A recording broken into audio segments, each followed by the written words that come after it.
Estimados aprendices, muy buenos días y bienvenidos a la segunda sesión de su curso de cocina. En unos minutos iniciamos, dando tiempo a que se conecten aquellos que todavía no han podido. Bueno,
entonces bienvenidos. Estamos aquí hablando de el contenido de la guía de aprendizaje de la semana número 3. Estamos con cocina europea y hay una pregunta a manera de reflexión inicial.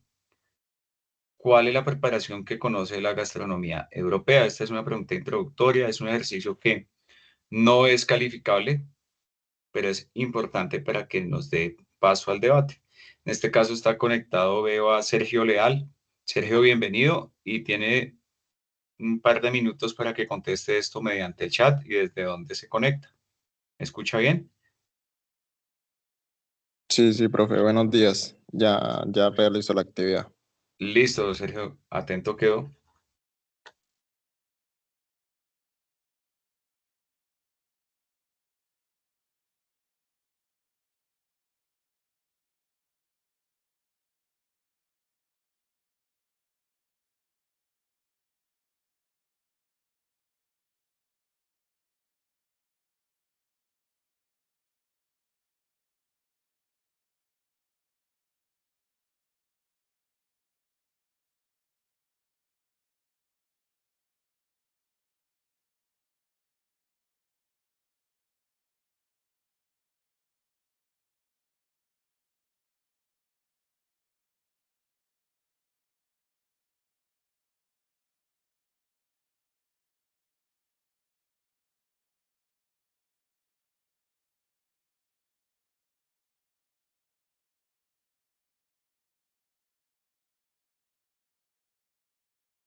Bueno, Sergio, ¿cómo está?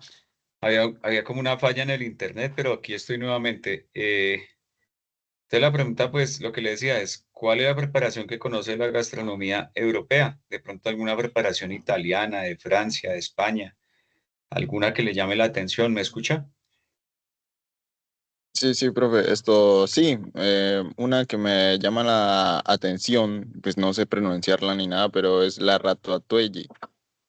Eh, Ratatouille, sí señor, ¿cómo el no? ratatouille De Francia, de, así de es. Francia, francesa. Sí, Eh, es, es verduras asadas sí señor, efectivamente. Entonces, ¿desde dónde está usted, Sergio? de Arauca. De Arauca, muy bien, desde Arauca. Qué chévere que esté conectado. Ratatouille, sí, son vegetales asados. Normalmente, pues lleva lo que es el zucchini amarillo y zucchini verde, o calabacín amarillo y calabacín verde. Esto lleva pimentón, ¿cierto? Lleva berenjenas y lleva un sofrito que se hace a partir de tomate, ¿sí? De tomate natural. También es verdad que esta preparación se aromatiza con tomillo y con laurel. Son los dos perfumes de esta preparación. Es como un estofado, digamos las.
Bueno, seguimos con dificultades en la conexión. Ahí me escucha Sergio nuevamente. Sí, sí, profe, ya lo escucho. Sí, ¿no? Hay fallas con el internet, entonces se nos cae la. Se cae la clase, sí. Sí, hombre. Pero bueno, vamos a seguir aquí. Igual vuelvo y comparto aquí la guía de aprendizaje, lo que le decía.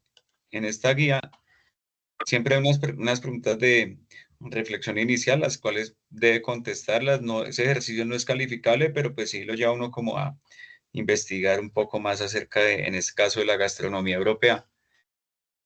Después hay una actividad virtual que es una barca cargada de sabores. Esto es como un barquito, es como la imagen de un barco donde eh, se van, digamos, se va desplazando ese barco a manera de dibujo y va encontrándose los sabores como de cada continente. Sí, eso es para, digamos, poder ubicar algunos productos de la gastronomía, en este caso europea. ¿Sí? Hay un foro temático, este es un lugar de participación, de discusión, donde cada uno participa con unas preguntas que están establecidas en torno a la gastronomía europea. La idea es contestarlas y responder a su vez la participación de alguno de sus compañeros. ¿Sí? Eso por allí. Y allí luego hay una actividad interactiva que es calificable también, es así, que es la preparación de una paella. ¿Sí? Se llama Preparo mi propia paella. Entonces allí hay, antes de la elaboración de la paella, pues ahí hay un instructivo de, digamos, un material descargable, un documento que usted puede leer acerca del tema de la paella y ahí le da la guía de cómo hacer la elaboración y después para la elaboración simplemente usted va a ver unos ingredientes, va a ver una paella que va a ir preparando, va a ir poniendo cada ingrediente en su orden y si adiciona cada uno de estos productos, de estos alimentos en su orden para la elaboración de la paella, pues obtendrá la calificación favorable en la preparación de la misma. Eso es en esta semana 3. Y algo muy importante, y siempre lo digo, Sergio, es la parte de la terminología.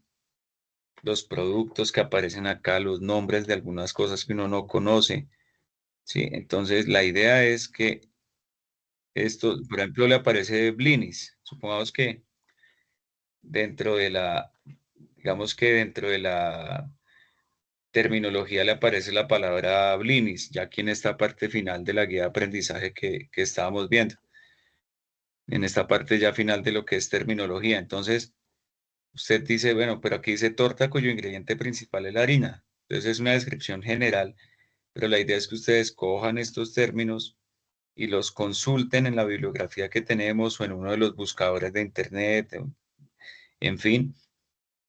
¿Para qué? Para que ustedes, como que solo viendo aquí estas definiciones, como que se les abra la expectativa a consultar de qué se trata esos productos y esos términos que aparecen acá. Uno le aparece allí chifonada y uno dice, pero esto, entonces dice técnica de corte con cuchillo para algunas verduras, ta, ta, ta. Entonces, después ustedes lo ven, lo averiguan y dicen, pues es un corte parecido entre comillas, parecido a las julianas, pero en las hortalizas, ¿sí? En las espinacas, en las acelgas.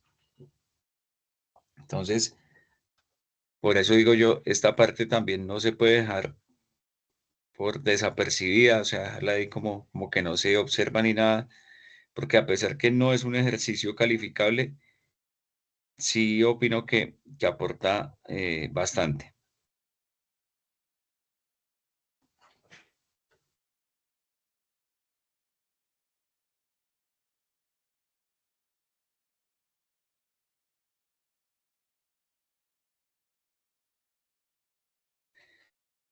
Términos, y aquí las personas que estuvimos involucrados en la elaboración del curso, esto fue en el año 2016, hace 9 años, y listo. Ahora paso a la presentación como tal del contenido que tengo dispuesto para ustedes hoy. Permítame, por favor, y ya lo comparto.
Listo, primero que todo, buenos días. ¿Ya están viendo la presentación de cocina europea? Sí, Sí, sí, profe. Listo, gracias. Entonces ya vimos en la primera parte de la sesión lo que fue la guía de aprendizaje, todas las actividades que deben ejecutar, las que son calificables, etcétera. Y ahora pasamos entonces ya a la parte, ya cambié de presentación, estábamos en ese intercambio de presentación y vamos a ver el contenido de la gastronomía europea. ¿Listo? Entonces, yo aquí solamente estoy viendo mi presentación. No sé si ustedes la están viendo, dice Cocina Internacional, mi nombre y la fecha de hoy, ¿sí? Sí, sí, sí. Vale, les agradezco. Entonces, yo solo estoy viendo mi presentación, por eso no tengo proyectada mi cámara. Y si tienen proyectado audio o video, por favor apagarlo. Con eso de pronto no nos falla la conectividad. Les agradezco mucho con eso. Entonces, geografía europea. Entonces, acá un poco del mapa europeo en cuanto a ese análisis, digamos, de a lo que nos conlleva la diversidad de climas, paisajes, ¿cierto? Pero más allá de sus paisajes, pues la geografía propia que nos marca la gastronomía de un pueblo, ¿no? Si ustedes ven el mapa, perdón, del continente europeo, pues tiene unos mares, ¿cierto? Entonces por allá abajo, hacia el sur de España, hacia la parte digamos, aquí ustedes ven en esta patica de la bota italiana, ¿cierto? Ahí dice mar que Mediterráneo, ¿cierto? Y ese es un mar que produce algunos no, muchos, distintos tipos de pescados y mariscos, pescados como la lubina, mariscos como los carabineros, ¿cierto? Peces como las anchoas, los boquerones, los sonsos. Entonces, y eso se da por la temperatura de las aguas, por lo propio y particular de ese microclima, ¿sí?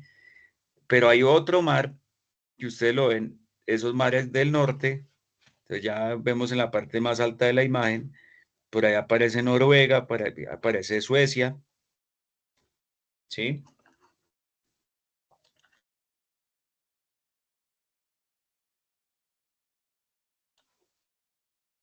Sí, en donde, en estos, perdón, me dio una tos acá, en donde en esos mares, como las temperaturas son más frías, bastante más frías, entonces se producen otro tipo de productos. Es muy característico, por ejemplo, el salmón, la productividad de salmón en los mares del norte, en Noruega y en Suecia, así como la centolla, que es un tipo de cangrejo, el cangrejo azul. Entonces, es esa diversidad que hay. Eso es lo que tiene que ver con el mar. Ahora, dentro del continente ya europeo, pues las montañas, ¿cierto? Las estaciones, que son países estacionales, ahora mismo ya casi terminando el otoño, ¿sí? Marcan la producción de alimentos y bebidas de todos estos lugares. Entonces, al ser países estacionales, países que están acostumbrados a elaborar sus alimentos para conservarlos por un periodo de tiempo. Antiguamente, pues por las dificultades propias de las épocas pasadas, la gente pues elaboraba sus alimentos para ser conservados por un periodo de tiempo importante y pasar el invierno. Por eso preparaban, digamos, confituras, ahumados, curados, etcétera. De ahí se desprenden muchos de los productos que comercialmente vemos hoy, que más que todo se comercializan pues por ese gusto particular, esa calidad sensorial que tienen estos alimentos, como lo es un jamón ibérico de España o un prosciutto italiano, todo lo que son curados, salamis, pepperonis, toda la industria de la charcutería en la parte de Alemania, todo el procesamiento de cerdo que hacen, entre muchas otras cosas. Entonces son países que se han caracterizado por vivir con este tipo de panoramas, en este caso las estaciones. Entonces, esta diversidad de climas y paisajes y de, ante todo, de geografía, ha generado una agricultura particular, pesca muy específica según la zona y marca la producción de alimentos. De ahí, pues, brevemente, una parte histórica, ¿no? La historia, de pronto el tema de la influencia de los imperios, en este caso el imperio romano, Grecia, técnicas francesas, que surgen las técnicas francesas fundamentalmente fuertes a partir de todo lo que fue la revolución industrial, sobre todo por el tema de la aparición de maquinaria que nos permitió hacer muchas cosas a nivel de panadería, a nivel de cocina caliente. Entonces, hay una evolución muy importante en este sentido que nos deja como herencia a todo el mundo, a todas las cocinas del mundo, pues distintos formas técnicas y conocimiento específico de las áreas de la cocina, que son modelos que hemos adoptado, por ejemplo, como en el caso colombiano, hemos adoptado el modelo francés en muchas de nuestras bases técnicas, ¿sí?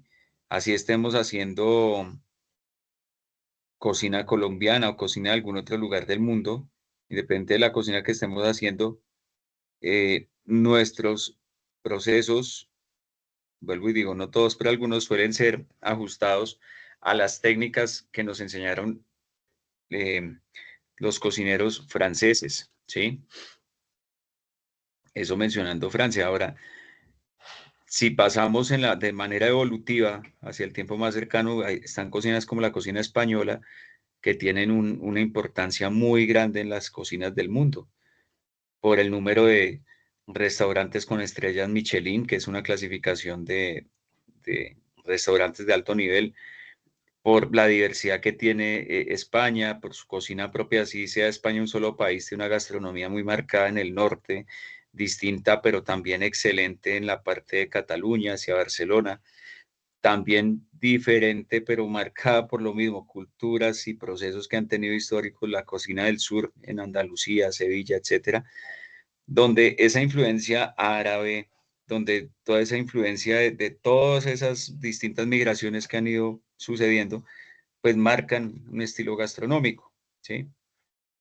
Entonces, ese es otro concepto y aquí voy pasando la diapositiva, y es que las migraciones han marcado las distintas gastronomías del mundo y pues Europa no ha sido la excepción.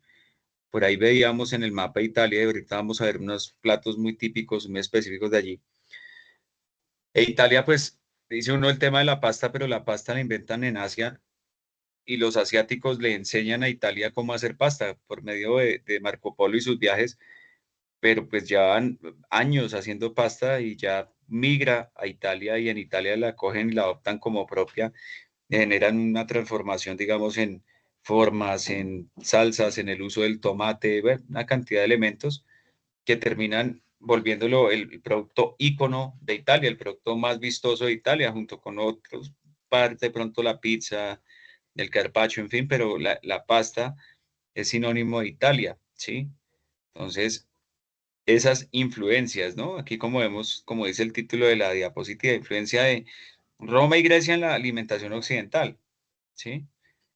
Y desde luego ha existido el tema de la semilla, la introducción del trigo, ¿sí? Eh,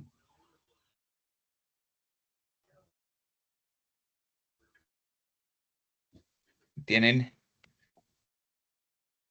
la historia de la alimentación humana. Entonces, esto es algo que no puedo dejar de mencionar porque esos fenómenos de dificultad a nivel global, a nivel mundo, han generado un estilo de alimentación. Entonces, las hambrunas y las abundancias, se puede decir así, efectivamente esas épocas de escasez y de exceso de producto han marcado un estilo de alimentación. Así como cuando hubo peste negra, así como cuando el coronavirus, así como cuando han habido fenómenos de dificultad, Entonces, lo voy a poner con un ejemplo distinto al europeo, pero caso Argentina, que han sido característicos, y hago este paréntesis para darme a entender con este punto, han sido característicos por los asados, ¿no? La carne, el beef, tal cual, el beef de chorizo y cortes muy importantes que van a las brasas, bueno, con su asado particular y con las dificultades económicas del último tiempo, desafortunadamente y solidariamente con ellos, entonces han migrado a otros cortes de carne que para ellos no estaban dentro de su preparación habitual. Y ahí aparecen con más intensidad el uso de las vísceras en el tema del consumo propio de los argentinos. Entonces, ya cuando pasan este tipo de cosas, pues entonces conlleva a que la innovación, la creatividad y la inclusión de otros ingredientes que se tengan a la mano en la mesa, pues entonces lleven a la ejecución propia de técnicas que de pronto no están establecidas o de nuevos platos. Más adelante lo vamos a ver con un ejemplo europeo y es la paella, que también es un resultado de una dificultad por medio de un dictador. Bueno, algunos de los países más conocidos en el mundo gastronómico, entonces aparece España, Francia, Italia, Reino Unido y otros países. ¿Sí? Vamos a empezar por España, como les decía. Pregunto si están allí. ¿Están viendo la imagen de España en sus pantallas? Sí.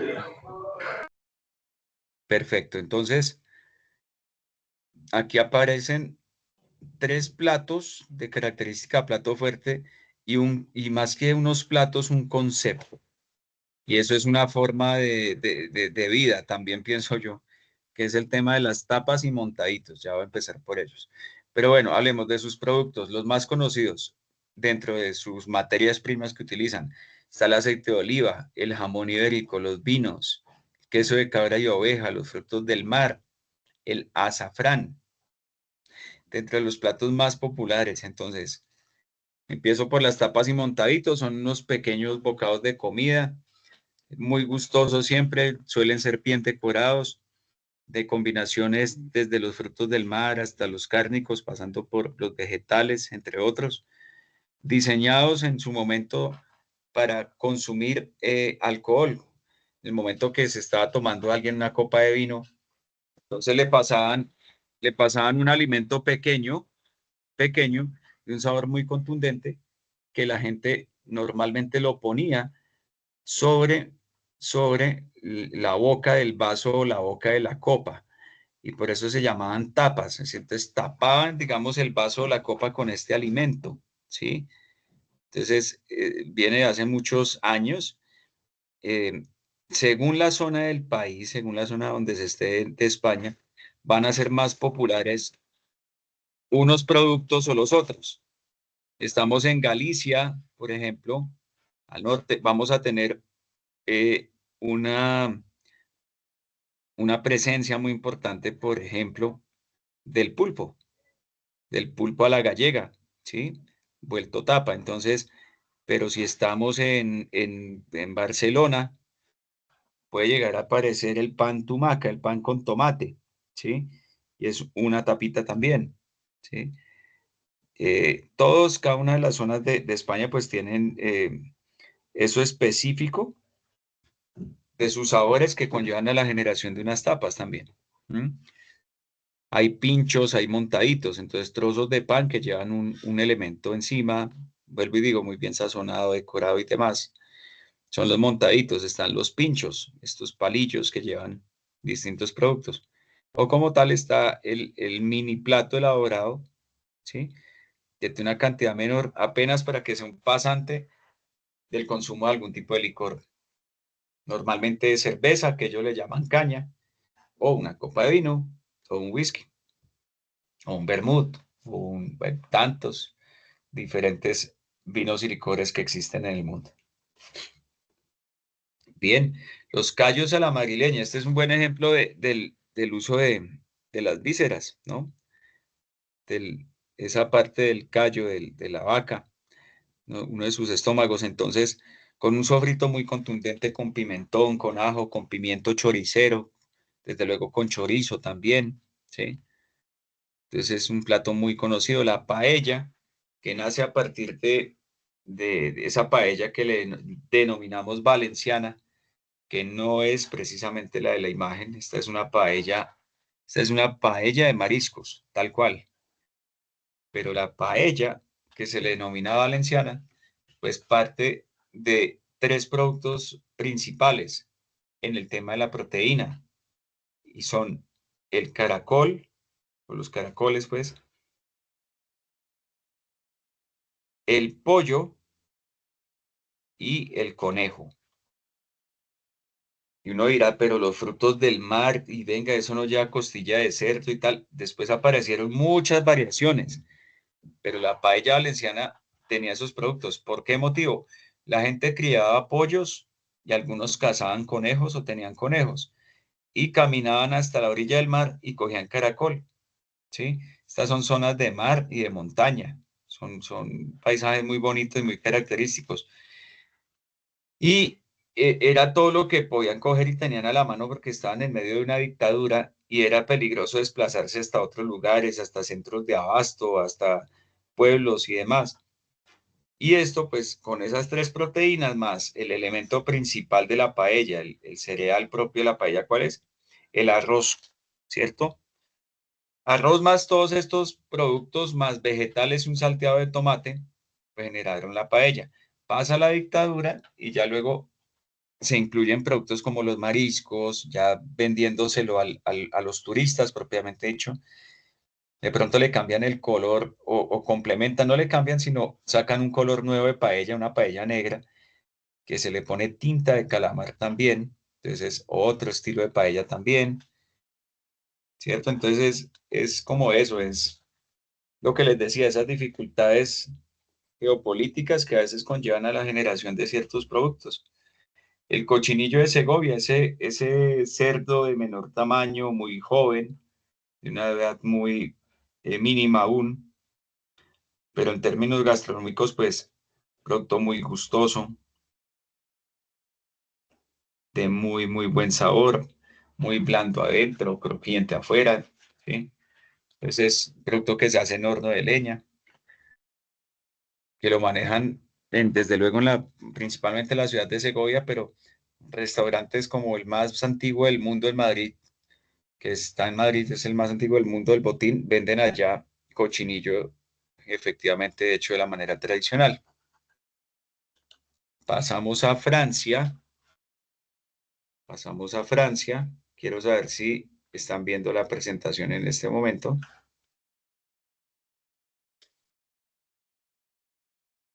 ¿Estamos viendo Francia? Sí, sí, sí. Perfecto, y aquí tenemos cuáles son como esos productos más conocidos, esos productos que más se utilizan, ante todo, cuáles son aquellos que más se utilizan. Entonces aparecen quienes, desde luego la mantequilla. Es una grasa láctea, pues la mantequilla todos la conocemos, pero que se utiliza con mucha intensidad, mucha intensidad en la cocina francesa. Aparece la papa, el vino, carnes de efectivamente res y de cordero también, quesos maduros, cebolla, caracoles, ¿sí? Crepes, pan. Bueno, eso es. Y ahora los platos más populares, la tradicional sopa de cebolla, unas cebollas salteadas, caramelizadas, muy bien caramelizadas, no quemadas, desde luego, las cuales se les adiciona tomillo, laurel, se le hace un deglacé, una limpieza, digamos, entre comillas, de ese sartén donde salteé las cebollas, una limpieza con vino blanco, luego se le adiciona consomé de pollo, un fondo de pollo, se dejan cocinar muy bien y se sirve con una tostada de queso gruyère, la cual se gratina en el momento dentro de la misma taza.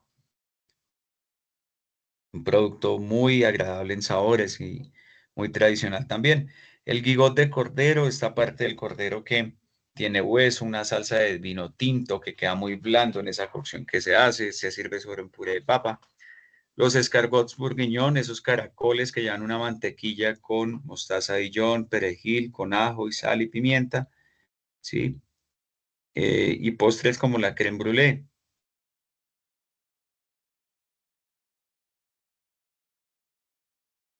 Entonces tenemos crème brûlée, ese postre cremoso, aromático, delicioso, con esa corteza dorada por encima, escargots y guicote de cordero y sopa de cebolla. Estos son apenas algunos ejemplos de esta gastronomía tan nutrida.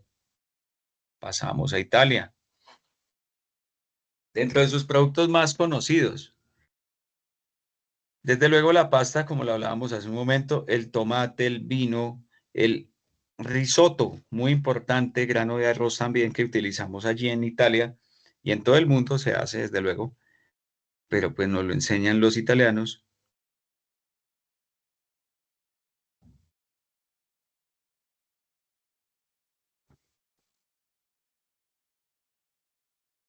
Entonces miren ustedes, aceite de oliva, desde luego, prosciutto, que ahí lo ven, el jamón maduro, jamón de mínimo 9 meses secado, primero en salazón y después secado por efecto de la deshidratación natural.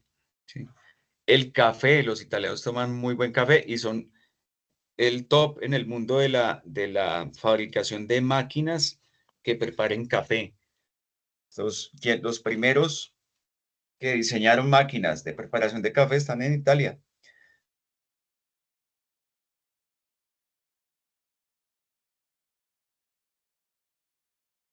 Y es una tradición que se ha mantenido el tiempo de hoy de saber en esta industria gastronómica que las mejores máquinas de café están en Italia y son a quienes les adquirimos esos productos cuando se necesitan. El gelato, desde luego, los helados.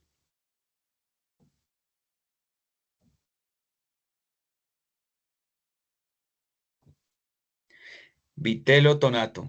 Ahí ustedes ven esa imagen propia de esas lonjas de carne cocidas a un término de 65 grados de temperatura interna que quedan jugosas, pero que toda vez se enfrían.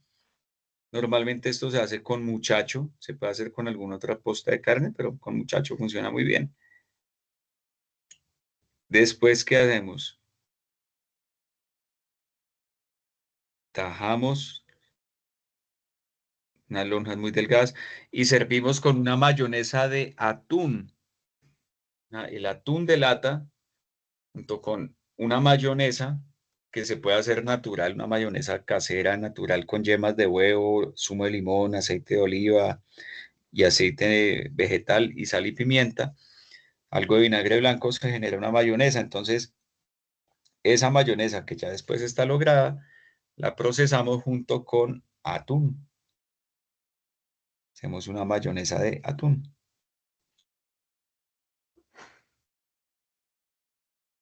Pasamos a Alemania. Como les decía, Alemania característico por el trabajo del cerdo.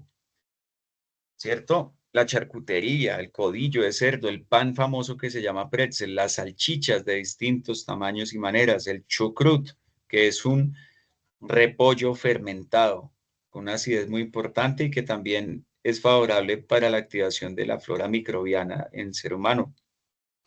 ¿Sí?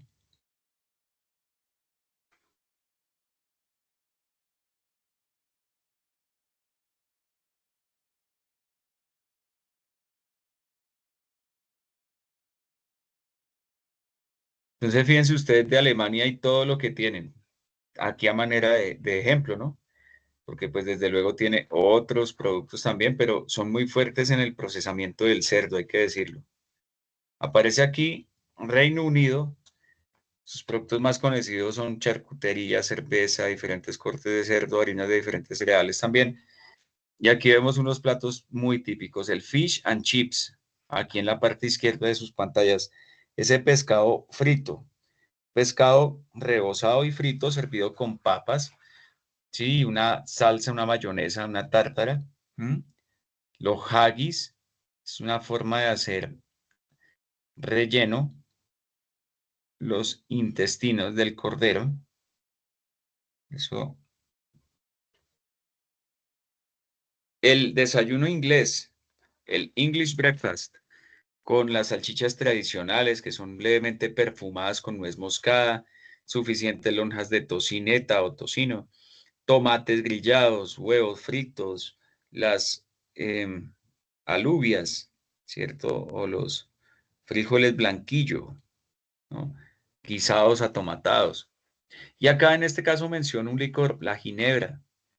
La ginebra, un licor muy de Reino Unido, elaborado tradicionalmente por familias. Es curioso que estas marcas comerciales que están por todo el mundo y uno ve una gran cantidad de unidades en tiendas de licores, en supermercados, etcétera, muchas de ellas se producen en una casa, tal cual en la casa de la familia Gordons, en la casa de la familia Tanquera y lo que sea, y se prepara la ginebra de la manera tradicional y se envasa y se distribuye por todo el mundo.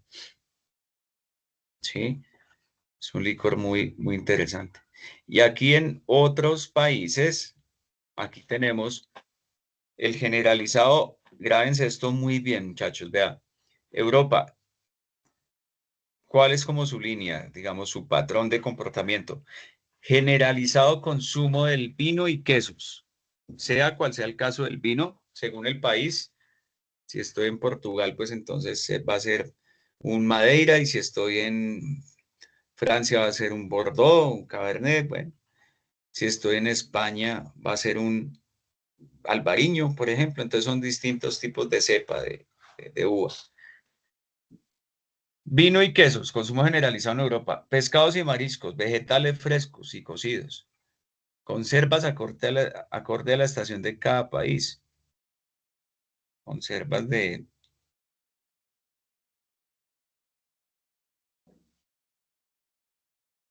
Fíjense ustedes que aquí en la imagen aparece el pastel de Belén a la mano izquierda abajo. Eso es de Portugal, un postre, una tartica de crema muy gustosa.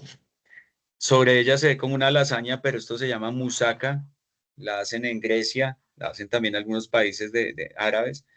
Son capas de berenjena y capas de carne molida de cordero muy bien salteada y sazonada, bien gustosa. Napamos con salsa, cubrimos con salsa bechamel y ponemos queso para gratinar.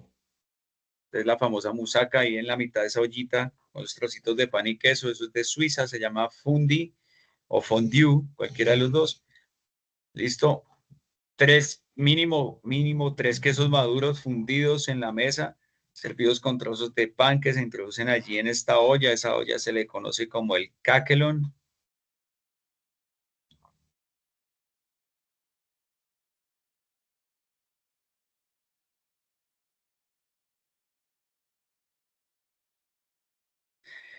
La famosa sopa borsch, esa sopa de remolacha con trozos de carne, un fondo de carne, un consumo de carne más remolacha procesada, y se sirve con esta crema ácida, una crema agria.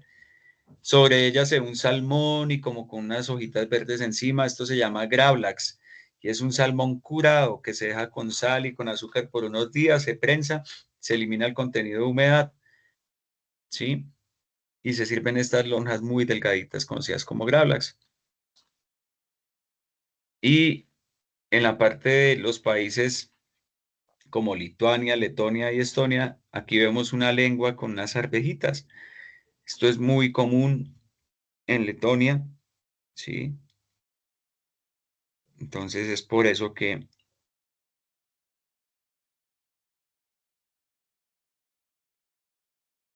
¿qué más hay? Tenemos ese escalope que ustedes ven allí con un casquito de limón. Ese es el plato típico de Austria. Austria, el país austríaco, al lado de Alemania, pasando allí por el ladito de Suiza. Austria, no Australia, es distinto. A veces la gente lo llega a confundir. Es un escalope de ternera apanado, de ternera que se deja en leche por unas horas, marinándose en leche. Se le pone sal, pimienta y después se hace una corteza de apanado y se lleva a fritura profunda. Entonces, estos son algunos platos típicos de otros países que no son tan conocidos en Europa, pero que tienen una gastronomía muy importante. Y con esto les doy las gracias, ya llegando aquí a la parte final de la sesión, no sin antes preguntar si tienen algún tipo de duda. ya casi llegando aquí a las 10 de la mañana. ¿Alguna duda, alguna inquietud que ustedes tengan? No, no, profe. No, Bueno, señores, ¿qué tal les pareció? ¿Aprendieron algo nuevo, algunos platos, algunas técnicas de pronto que no conocían? Sí, algunas técnicas. Quisiera hacer como un aporte, Sí, ¿verdad? De un cuchillo que se utiliza mucho para cortar verduras en Francia. Se llama la media luna. ok, Es un cuchillo usado para cortar verduras y se utiliza en salsas. O sea, es un instrumento que incluso Colombia lo utiliza para el ajiaco. Es bastante utilizado. la media luna. ¿Listo? Gracias por el aporte. Muy bien, algo más que de pronto.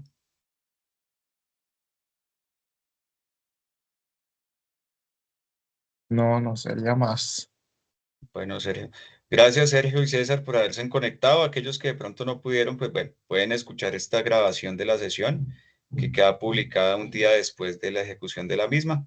Les deseo un feliz viernes, un feliz fin de semana. Bueno, gracias, lo mismo. Bueno, que estén muy bien. gracias.